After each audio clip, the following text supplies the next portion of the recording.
ನಮಸ್ತೆ ಸ್ನೇಹಿತರೆ, wellness wings YouTube ಚಾನಲ್ಗೆ ನಿಮಗೆಲ್ಲ ಹೃತ್ಪೂರ್ವಕ ಸ್ವಾಗತ. ಇವತ್ತು ನಾವು ತುಂಬ ಮಹತ್ವವಾದ ವಿಷಯದ ಬಗ್ಗೆ ಮಾತನಾಡಲಿದ್ದೇವೆ. ಅದೇನೆಂದರೆ, ನಿಮಗೆ ನೀವು ಮುಖ್ಯ. ಸ್ನೇಹಿತರೆ, ಯಾರಾದರೂ ನಿಮಗೆ ಅತ್ಯಂತ ಮುಖ್ಯವಾದ ವ್ಯಕ್ತಿ ಯಾರು ಅಂತ ಕೇಳಿದ್ರೆ ನಾವು ಸಾಮಾನ್ಯವಾಗಿ ಹೇಳ್ತೀವಿ, ನನ್ನ ಅಪ್ಪ ಅಥವಾ ಅಮ್ಮ, ನನ್ನ ಗಂಡ ಅಥವಾ ಹೆಂಡತಿ, ಇಲ್ಲ ನನ್ನ ಮಕ್ಕಳು ಅಥವಾ ನನ್ನ ಸ್ನೇಹಿತರು, ಇಲ್ಲ ನನ್ನ ಕೆಲಸ ಮಾಡೋ ಕಂಪನಿ ಅಂತ ಹೇಳ್ತೀವಿ. ಸ್ನೇಹಿತರೆ, ಒಂದು ಕ್ಷಣ ಯೋಚನೆ ಮಾಡಿ, ಈ ಎಲ್ಲ ಸಂಬಂಧಗಳ ಮಧ್ಯೆ ನಿಮಗೆ ನೀವು ಎಷ್ಟು ಮುಖ್ಯ. ನೀವು ಆರೋಗ್ಯವಾಗಿದ್ದರೆ ಮಾತ್ರ ಕುಟುಂಬವನ್ನು ನೋಡ್ಕೊಳ್ಬೋದು. ನೀವು ಆರೋಗ್ಯವಾಗಿದ್ದರೆ ಮಾತ್ರ ನಿಮ್ಮ ಕೆಲಸವನ್ನು ಚೆನ್ನಾಗಿ ಮಾಡ್ಬೋದು. ನೀವು ಆರೋಗ್ಯವಾಗಿ ಇದ್ದರೆ ನಿಮ್ಮ ಮಕ್ಕಳನ್ನ ಚೆನ್ನಾಗಿ ನೋಡ್ಕೊಳ್ಬೋದು. ಹಾಗೆ ನೀವು ಸಂತೋಷವಾಗಿದ್ದರೆ ಮಾತ್ರ ಇತರರಿಗೆ ಸಂತೋಷವನ್ನು ನೀಡಬಹುದು. ನೀವು ಮಾನಸಿಕವಾಗಿ ಸದೃಢರಾಗಿದ್ದರೆ ಜೀವನದ ಸವಾಲುಗಳನ್ನು ಎದುರಿಸ್ಬೋದು. ಆದ್ದರಿಂದ ಸ್ವಾರ್ಥಿಯಾಗೋದು ಮತ್ತು ನಮ್ಮನ್ನು ನಾವು ಕಾಳಜಿ ವಹಿಸೋದು ಎರಡೂ ಒಂದೇ ಅಲ್ಲ. ಹಾಗಾಗಿ ಇದು ಸ್ವಾರ್ಥಿಯಾಗುವ ಪ್ರಶ್ನೆ ಅಲ್ಲ, ಇದು ನಮ್ಮನ್ನು ನಾವು ಹೆಚ್ಚು ಕಾಳಜಿ ವಹಿಸುವ ಒಂದು ಪ್ರಶ್ನೆ ಆಗಿರುತ್ತೆ. ಸ್ನೇಹಿತರೆ, ಒಂದು ಸುಂದರವಾದ ಉಲ್ಲೇಖ ಇದೆ. ಅದೇನೆಂದರೆ, ನೀವು ನಿಮ್ಮನ್ನು ಪ್ರೀತಿಸದಿದ್ದರೆ ಜಗತ್ತಿನ ಯಾವುದೇ ಪ್ರೀತಿ ನಿಮ್ಮ ಖಾಲಿತನವನ್ನು ತುಂಬಲು ಸಾಧ್ಯವಿಲ್ಲ. ಮತ್ತೊಂದು ಚಿಂತನೆ ಏನೆಂದರೆ, ನಿಮ್ಮ ಜೀವನದ ಪ್ರತಿಯೊಂದು ಅಧ್ಯಾಯದಲ್ಲೂ ನಿಮ್ಮ ಜೊತೆ ಇರುವ ಏಕೈಕ ವ್ಯಕ್ತಿ ಅದು ನೀವೇ. ಆದ್ದರಿಂದ ನಿಮ್ಮೊಂದಿಗೆ ಒಳ್ಳೆಯ ಸಂಬಂಧವನ್ನು ಕಟ್ಟಿಕೊಳ್ಳಿ. ಸ್ನೇಹಿತರೆ, ನಿಮಗೆ ನೀವು ಮುಖ್ಯ, ನಿಮ್ಮ ಸಂತೋಷ ಮುಖ್ಯ, ನಿಮ್ಮ ಆರೋಗ್ಯ ಮುಖ್ಯ, ನಿಮ್ಮ ಕನಸುಗಳು ಮುಖ್ಯ. ಹಾಗಾಗಿ ಸ್ವಯಂ ಕಾಳಜಿ ಎನ್ನುವುದು ಸ್ವಾರ್ಥ ಅಲ್ಲ, ಅದು ಬಹಳ ಅತ್ಯಗತ್ಯ.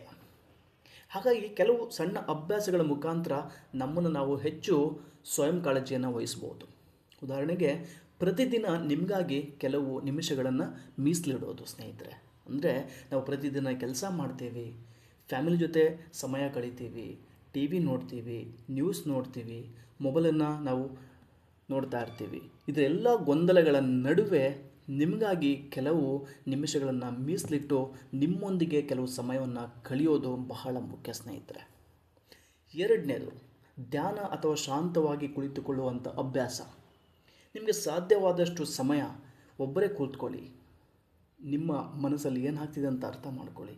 ನಿಮ್ಮ ದೇಹ ಏನು ಹೇಳ್ತಾ ಇದೆ, ನಿಮ್ಮ ಮನಸ್ಸು ಹೇಳ್ತಾ ಇದೆ, ನಿಮ್ಮ ಭಾವನೆಗಳೇನು, ನಿಮ್ಮ ಆಲೋಚನೆಗಳೇನು, ಇದನ್ನು ನಾವು ಅರ್ಥ ಮಾಡ್ಕೊಳ್ಳೋದು ಬಹಳ ಮುಖ್ಯ. ಸ್ನೇಹಿತರೆ, ಅದು ಯಾವಾಗ ಸಾಧ್ಯ ಆಗುತ್ತೆ ಅಂದರೆ ಧ್ಯಾನ ಮಾಡಿದಾಗ ಅಥವಾ ಶಾಂತವಾಗಿ ಒಂದು ಕಡೆ ಕುಳಿತುಕೊಂಡಾಗ. ಮೂರನೇದು ನಿಮ್ಮ ದೈಹಿಕ ಮತ್ತು ಮಾನಸಿಕ ಆರೋಗ್ಯದ ಕಡೆ ಆದ್ಯತೆಯನ್ನು ನೀಡೋದು. ಸ್ನೇಹಿತರೆ, ನಾವು ಸಾಮಾನ್ಯವಾಗಿ ಫಿಸಿಕಲಾಗಿ ಚೆನ್ನಾಗಿರ್ತೀವಿ, ಆದರೆ ಮೆಂಟಲಿ ತುಂಬ ಡಿಸ್ಟರ್ಬ್ ಆಗಿರ್ತೀವಿ. ಈ ಎರಡನ್ನೂ ಬ್ಯಾಲೆನ್ಸ್ ಮಾಡೋದು ಬಹಳ ಮುಖ್ಯ. ಸ್ನೇಹಿತರೆ, ಹಾಗಾಗಿ ನಿಮ್ಮ ದೇಹ ಮತ್ತು ಮನಸ್ಸಿನ ಆರೋಗ್ಯದ ಕಡೆ ಹೆಚ್ಚು ಆದ್ಯತೆಯನ್ನು ನೀಡಿ. ಜೊತೆಗೆ ನಿಮ್ಮ ಸಾಧನೆಗಳನ್ನು ಗುರುತಿಸಿ ನಿಮ್ಮನ್ನು ನೀವು ಮೆಚ್ಚಿಕೊಳ್ಳಿ. ಇದನ್ನು ನಾವು ಸ್ವಯಂ ಪ್ರಶಂಸೆ ಅಂತ ಕರಿತೀವಿ. ಸ್ನೇಹಿತರೆ, ನೀವು ಚಿಕ್ಕವರಿದ್ದಾಗಿಂದ ಇಲ್ಲಿ ತನಕ ಹಲವಾರು ಸಾಧನೆಗಳನ್ನ ಮಾಡಿದ್ದೀರ, ಹಲವಾರು ಮೈಲ್ ಸ್ಟೋನ್ಗಳನ್ನ ನೋಡಿರ್ತೀರ ನಿಮ್ಮ ಜೀವನದಲ್ಲಿ. ಅದೆಲ್ಲವನ್ನು ಮೆಲ್ಕು ಹಾಕಿ ನಿಮ್ಮಲ್ಲಿರುವಂಥ ಸಾಮರ್ಥ್ಯಗಳೇನು, ನೀವು ಮಾಡುವಂಥ ಒಳ್ಳೆಯ ಕೆಲಸಗಳೇನು, ನಿಮ್ಮಲ್ಲಿರುವ ಶಕ್ತಿಗಳೇನು, ಅದನ್ನು ಗುರುತಿಸಿ ನಿಮಗೆ ನೀವು ಒಂದು ಮೆಚ್ಚುಗೆಯನ್ನು ಕೊಡಿ. ಸ್ನೇಹಿತರೆ, ಇದು ನಿಮ್ಮ ಒಂದು ಕಾನ್ಫಿಡೆನ್ಸ್ ಲೆವೆಲ್ನ ಹೆಚ್ಚು ಮಾಡುತ್ತೆ. ಹಾಗೆ ನಿಮ್ಮನ್ನು ನೀವು ಗೌರವಿಸಿ, ಪ್ರೀತಿಸಿ ಮತ್ತು ಕಾಳಜಿ ವಹಿಸಿ. ಏಕೆಂದರೆ ನೀವು ಚೆನ್ನಾಗಿದ್ದರೆ ಮಾತ್ರ ನಿಮ್ಮ ಸುತ್ತಲಿನ ಜಗತ್ತಿಗೂ ಒಳ್ಳೆಯದನ್ನು ನೀಡಲು ಸಾಧ್ಯ ಆಗುತ್ತೆ.